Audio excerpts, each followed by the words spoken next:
সমুদ্রের মধ্যে তুমি যতই চিনি মেশাও না কেন, সেটা কখনোই মিষ্টি হবে না।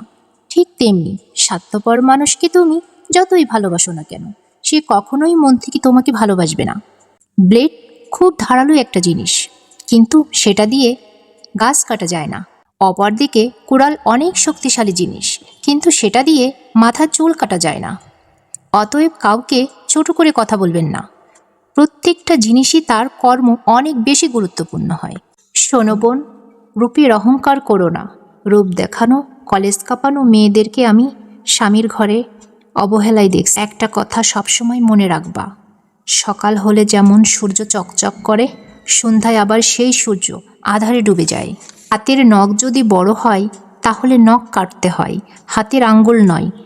ঠিক সেরকম সম্পর্কের মাঝখানে যদি কখনো ভুল বোঝাবুঝি হয় তাহলে ভুল ভাঙতে হয়, সম্পর্ক নয়। করলার মধ্যে আপনি যতই চিনি মেশান না কেন, করলা তিতা তিতাই থাকবে, কারণ ওর স্বভাবটাই ওরকম। ঠিক তেমনি কিছু স্বার্থপর আর মতলববাজ মানুষকে আপনি যতই ভালোবাসেন না কেন, যতই সম্মান করেন না কেন, সে কখনোই আপনার আপন হবে না। নারীকে সবজি দিলে তারা তরকারি বানিয়ে দিতে পারে, নারীকে ঘর দিলে তারা সংসার বানিয়ে দিতে পারে। নারীকে যদি ভালোবাসা দেওয়া হয় তাহলে তার পুরো জীবনটাই দিতে পারে। মোট কথা, নারীকে যা দিবেন তার দ্বিগুণ পাবেন। হতে পারে সেটা ভালোবাসা বা ঘৃণা। একটা বাস্তব কথা কি জানেন, ছেলেরা যখন বিয়ে করতে যায়, এক বাচ্চার মা কিংবা ডিভোর্সধারী মহিলাদের তাদের পছন্দ হয় না, কিন্তু যখন পরকীয়া করতে যায় তখন 4 বাচ্চার মাদেরকেও তাদের নায়িকা নায়িকা মনে হয়। বিপদে পড়ে কখনো আত্মীয়র কাছে যাবেন না।